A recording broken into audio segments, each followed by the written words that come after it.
Today I'm going to show you how you can use AI editing to just talk to your floor plan.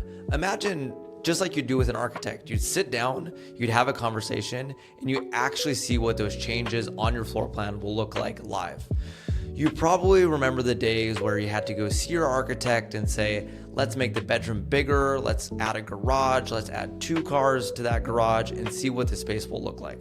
A lot of back and forth, a lot of time wasted, and thousands of dollars that you spent before even breaking ground on your project. So I'm going to dive in and show you exactly how it works. So here's an example of a plan that I've generated. It's 1,000 square feet. It has an office, a bedroom, a bathroom, and a simple kitchen area. I want to make a few changes to this plan. So how about we say, let's rotate the plan 180 degrees. Just do a simple edit like that.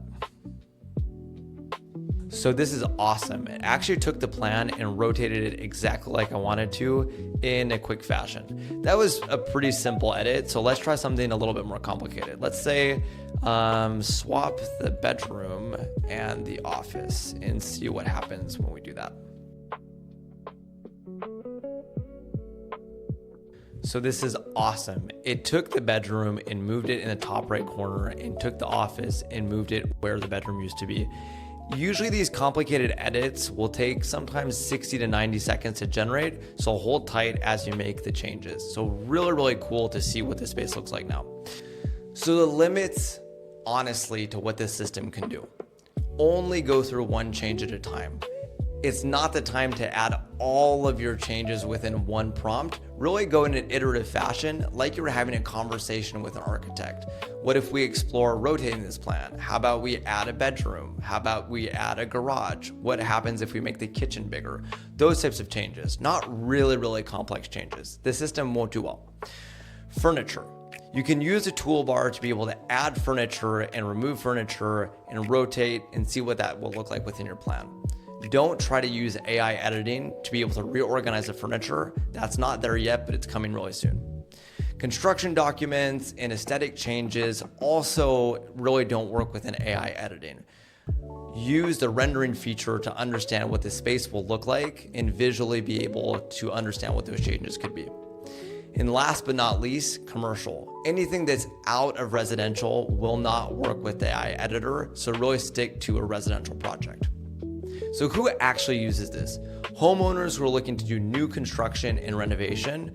It's a little bit like if you grab your phone and text an architect or interior designer and have a conversation back and forth and see what the plan will look like. That's how you use it. Builders with their customers. So say somebody comes into your office and they say, well, I like this plan, but I would like to see what it would look like with a garage. I'd like to reorganize the space. It's really made for a quick iterative conversation without having to bring in your internal architectural team or have to contract out these changes. In designers, you can really see what this space will look like in a quick fashion and use the rendering feature to push it even further to say if we add a kitchen, we make it bigger, if we add a different bedroom or bathroom, what will that space look like from a visual standpoint, but also how will it be reflected in the layout. That's AI editing. You talk, the plan listens. It's really like having an architect in your pocket and asking the changes that you want and being able to go forward in your project in iterative fashion without having to carry those costs and that timeline that you've been used to.